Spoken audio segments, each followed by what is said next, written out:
Snoop Dogg, Gail Kane.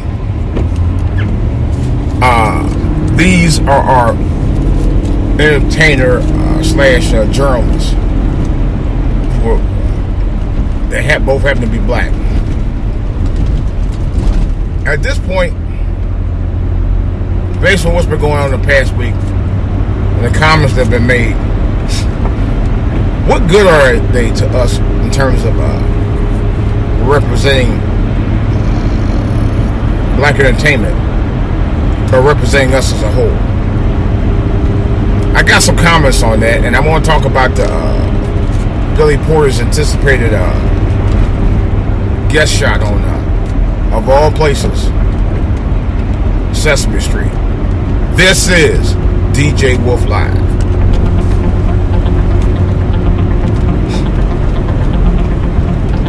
All right, guys, I'm still miffed about a couple of things here.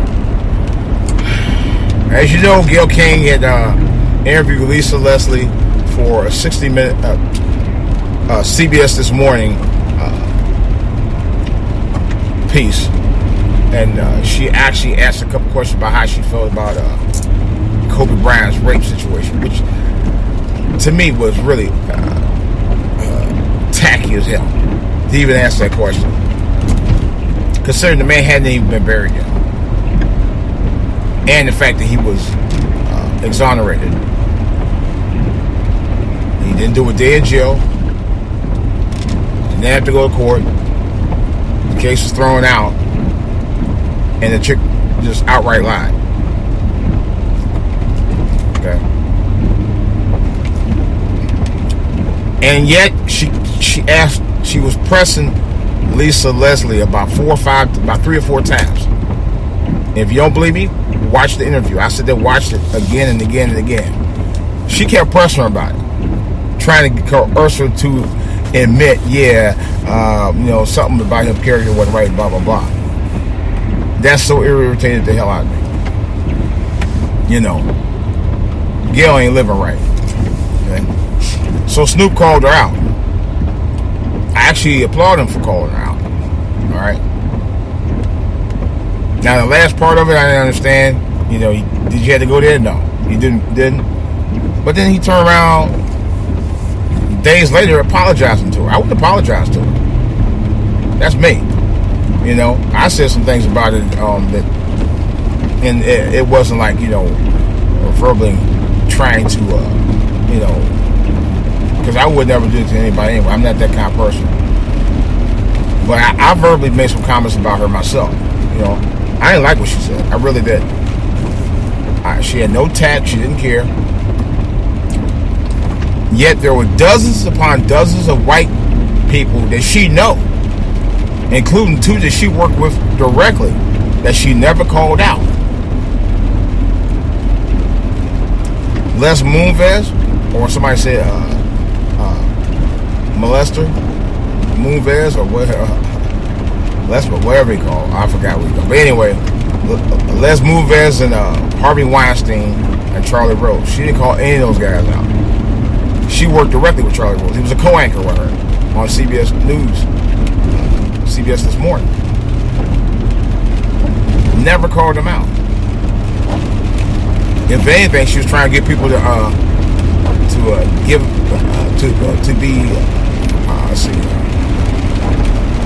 forgiving, sort of forgiving to him for what he did, as opposed to her attacking the memory of Kobe Bryant.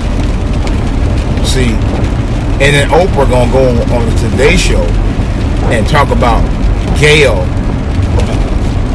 ain't feeling too well, as opposed to Vanessa Bryant losing her husband and 13-year-old daughter.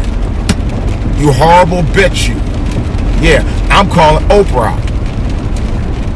You sorry ass saggy bottom mammy bitch. How dare you? How dare you sit there and besmirch the memory of Kobe Bryant and co-sign on your friend doing the same damn thing? And yet, you never even made an apology to Kobe's wife about what Gail did. You ain't shit. Oprah, I've been calling your ass out for 30 plus years about you men bashing black men, not having the likes of Ice Cube on your show when it was on, to even interview him about the 2 films that he did. You had all his co-stars on the show, but him to talk about the movie that he wrote, if I'm not mistaken, directed. Are you serious? Yeah. Oprah Winfrey, Negro woman from the South. You ain't shit. You just a rich, overblown black woman who really is propped up by white zaddy and white mama. You know, you ain't never really been pro-black no way. Even when you call yourself being pro-black by having those girls in the school for girls in Africa, you know, that became an abomination because there weren't no watchdogs to watch over who was doing what in the school to them girls. And you look like a fool after that as a result. You know,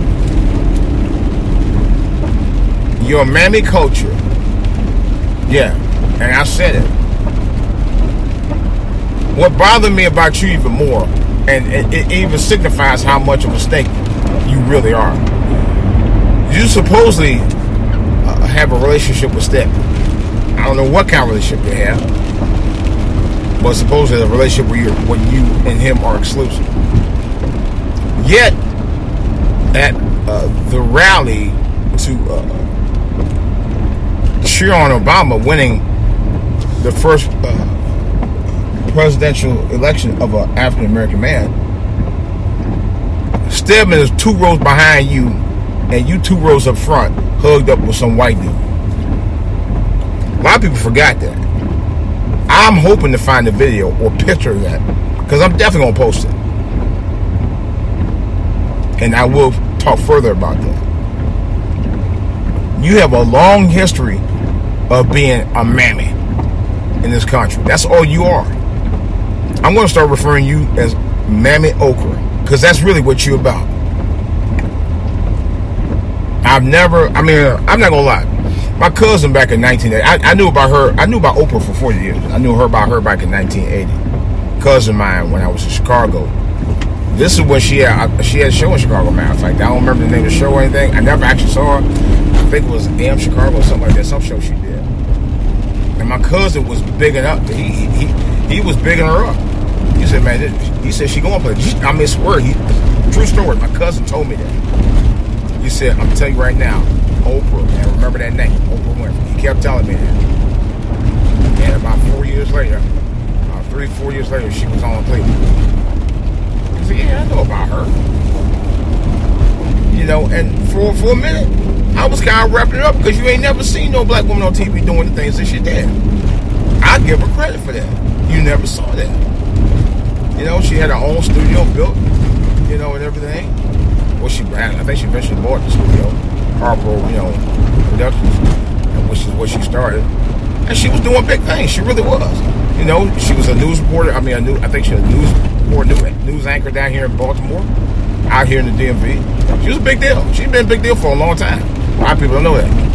She was a big deal in Chicago before she even had the talk show. You know, because she had another talk show prior to that. And that's how I found out about her. I didn't know who she was until about 4 years later. But I heard it. I kept hearing her name for a while, but prior to that, I didn't know who she was at all. Now she's a household name. But with her household name, she sold herself to the devil. And yeah, I said it because she did. She sold her soul to the devil, to the highest bidder, a white zaddy, you know, to throw us under the bus. Yeah. She wasn't about empowering black people. She was about putting black people down. Particularly black men. You know, she's been known to do it. She continues to do it. You know? And there's no doubt her minion, guess what? That's what they call it. Her side chick, Gail, is doing the same thing on CBS News this morning. Yeah. Continuing the tradition of shaming a black man while big helping or not calling out white zaddy for all the bullshit they do, and they do a lot more shit. See, Kobe was only accused of being involved with one woman, and made up for all that after that. He amended himself and re-emerged himself as a better person than he ever was before, and that's what I'm going to remember him for. I don't, being a bull hog, I used to say that, but the dude proved himself time and time again. And even when just around time he retired, I gave the brother props. I gave him his props. And even after we started hearing things about him doing, get ready to, he got a movie studio. He started out and he was in the tech stuff, I heard, and a bunch of other stuff. I was like, man, this guy was getting ready to do big things, and I was proud of him. I really was. I hadn't have a bad word to say about him, man. I really didn't. And since his passing, man, people all around the world, man, just loved and respected this man. He was a legend in Italy too. That's the crazy part about it. He's beloved in Italy, man. He's a god in Italy, matter of fact. All of that to be besmirched by Gail King, and then Snoop Dogg went on tirade on her, and then he turned around and apologized to her. Apologize. I'm like, apologize for what? There's no telling why he apologized. I think the real reason he apologized because a comment by Susan Rice, I think she's a former Secretary of State or whatever she was, threatening to get goons at him. And I think it has something to do with that, but I'm not 100% on that. Oh, man. But just the fact that he spoke from what he felt. He was emotional about it. I understand that. He might have been a little bit too emotional about it by saying what he said at the end. And but you can't go there. But nevertheless, I don't think he should have apologized. I think he should have stood his ground. He should have just said, I was out of pocket, and this is what I would say. I was out of pocket for saying what I said, that last part, but the rest of it I meant.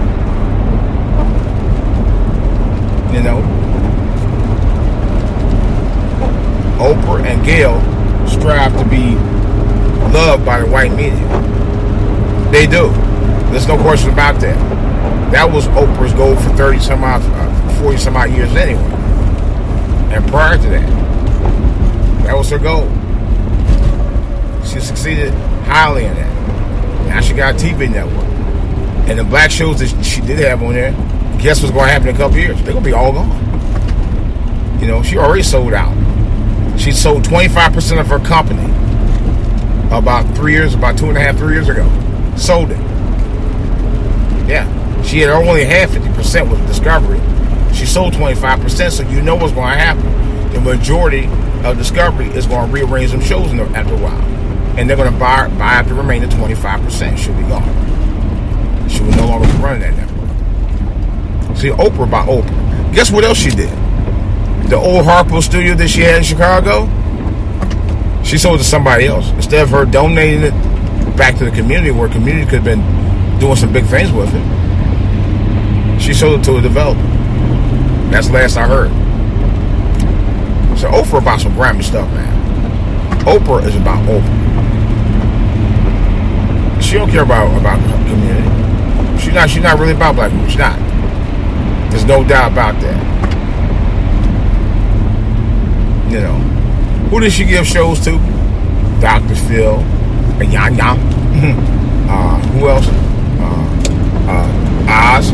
Yeah, I think Oz is a disciple of Oprah, if I ain't mistaken. But my thing is, Tyler Perry saved her ass. He did. He saved her ass. And I know he saved her ass because her network was going down in the flames the first year or two that she was on, that she started on back in 2009. It was 2011, I don't remember. So anyway, whenever she started her network, I think it was around 2009, but she wasn't even putting on black shows. All her shows she was putting on were white shows, and that's a fact. Then she got Tyler Perry to get started putting shows on there, and all of a sudden the ratings just jumped. You know. And then Tyler Perry moved to BET network. He should have been on anyway. That's another story. You know. And now his ratings are booming. You know. He got two. I think he has like 2 or 3 shows on BET Plus, and the rest of them are on BET Network. He still got the remaining 2 shows on OWN. Have Nots and what's the other show? Love You Is Wrong. And I heard rumor that Love You Is Wrong this is going to be their final season. I hate to see that. I love that show, but my thing is they were wrong. Oprah was wrong. Oprah was wrong with even commenting on here. That's for damn sure. And to sit there and talk about, oh, Gail is going through a hard time. Yeah, okay, whatever. No, Gail's going through a ratings bonanza. And if she gets, rumor has it that Snoop she might be interviewing Snoop directly. But I know he said he wanted to talk to her personally. But because of his apology to her, I bet you she's going to have him on the show. She's probably going to have him on there. It's going to be a ratings bonanza. It's going to be a win-win for her now. Other thing I want to talk about right quick is Billy Porter. Billy fucking Porter. Yeah, you know the guy. The gay man who wore that dress because Oscar was so white. And at the time when he did it was Oscar so gay. You know. He wore that black dress. It was an old mammy type dress too at that. I'm like, really? You might just wore a skirt. You know, big old 1800 style mammy dress. This is crazy. They're gonna put this bitch on Sesame Street. He's gonna be on Sesame Street, the show that I grew up on 51 years ago. Seriously, Sesame Street, a show that's been on over 5 generations of kids. You know, taught me how to speak, read, write, count. See I mean, come on, man. That show was for kids. And man, here's the even crazier part. They're gonna put Billy Porter as a guest shot on Sesame Street with the actual Oscar dress that he wore.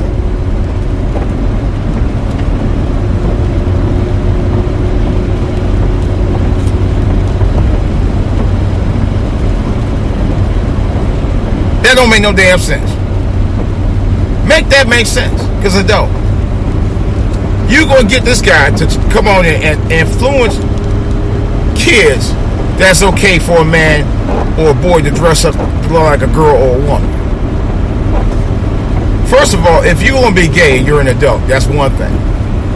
But to sit there and influence kids that's okay for them to be gay at such an early age, but they don't even know the hand from the right hand from the left, but the ass from home ground, so to speak.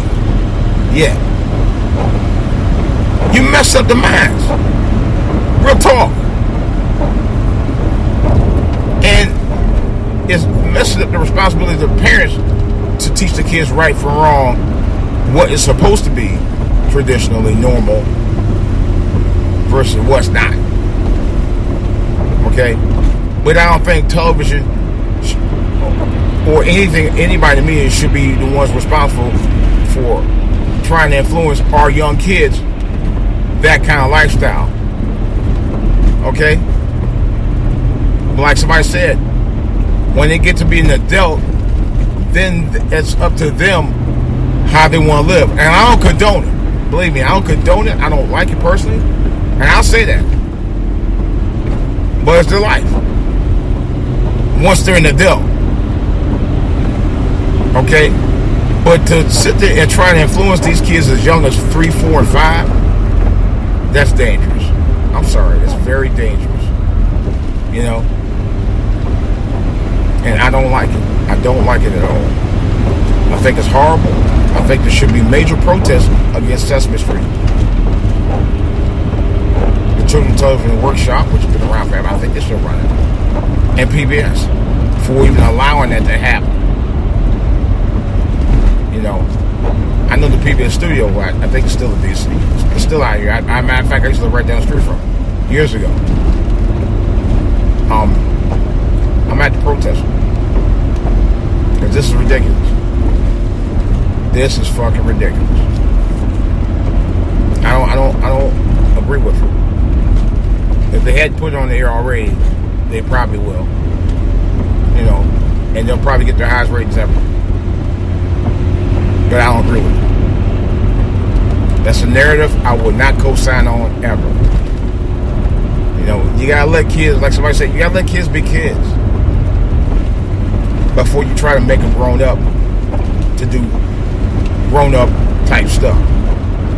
Let them kids be kids, and when they get old enough, they decide for themselves what's right and what's wrong, what's appropriate and what's not appropriate. That's why the kids are supposed to have parents to teach them right and wrong. We don't need a Billy Porter to influence them an alternative lifestyle. And for PBS and Sesame Street producers and the heads of that to allow that to happen is blasphemous. Blasphemous. It really is. It's all wrong on all levels. You know? And I'm gonna tell you, I'm just gonna completely stop watching PBS as a result of that. Because I don't. If it airs, if it hadn't already aired, if it airs or has aired, I will never support them again. All right, guys, that's all I got. I will have more to say about this and the Gail and Oprah Snoop Dogg moment on another podcast. This is DJ Wolf. I'm out.